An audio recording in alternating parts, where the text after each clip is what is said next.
மதுரையில் நடைபெற்ற கிரானைட் முறைகேடு குறித்து சட்ட ஆணையர் சகாயம் இன்று கள ஆய்வை தொடங்க உள்ளார். காலை 7 மணி முதலே விசாரணையை தொடங்கியுள்ள சகாயம் பிஆர்பிக்கு சொந்தமான கிரானைட் குவாரிகளில் இன்று ஆய்வை மேற்கொள்ள வாய்ப்பிருப்பதாக கூறுகிறார் நமது செய்தியாளர் ராமானுஜம்.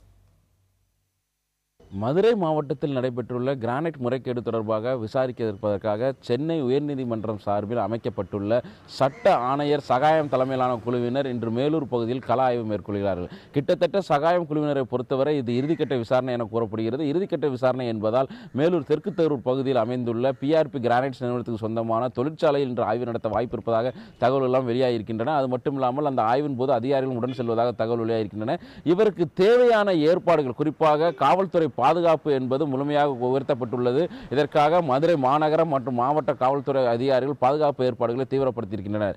இந்த விசாரணை இறுதிக்கட்ட விசாரணையில் எப்பொழுது தாக்கல் செய்வார் சகாயம் என்று நாம் விசாரித்த போது நமக்கு கிடைத்த தகவல் என்றால், வருகிற 15ஆம் தேதி சகாயம் தனது அறிக்கையை சென்னை உயர்நீதிமன்றத்தில் தாக்கல் செய்ய வாய்ப்பு இருப்பதாக தகவல் வெளியாகியிருக்கின்றன. அது மட்டுமில்லாமல் அதற்கு முன்னர் அவர் பல்வேறு இடங்களில் கள ஆய்வு மேற்கொண்டு ஒரு இறுதி வடிவம், அந்த அறிக்கையில் என்ன விதமான விவரங்கள் வாய்ப்பு இருக்கிறது என்று நாம் விசாரித்தவரை, விவசாய நிலம் அழியாமல் பாதுகாக்க என்ன செய்ய வேண்டும், கிரானைட் தொழிற்சாலைகளில் என்னென்ன விதிமுறைகளை நெறிமுறைப்படுத்த வேண்டும் என்பது குறித்தெல்லாம் அவர் தெளிவாக அதில் குறிப்பிடுவார் என்றும், அது மட்டுமில்லாமல் இதில் தவறு செய்துள்ள ஏதோ ஒரு கிரானைட் நிறுவனங்கள் மட்டும் தவறு செய்து ஒரு சித்திரம் இருப்பதாகவும், அதனை மாற்றி அமைப்பு போல் இதற்கு சில அதிகாரிகளும் உடந்தையாக இருக்கிறார்கள், அவர்கள் மீதும் நடவடிக்கை எடுக்க வேண்டும் என்று சகாயம் தனது அறிக்கையில் தாக்கல் செய்யும் பொழுது தெரிவிப்பார் என அவருக்கு நெருக்கமான வட்டாரங்கள் தெரிவிக்கின்றன.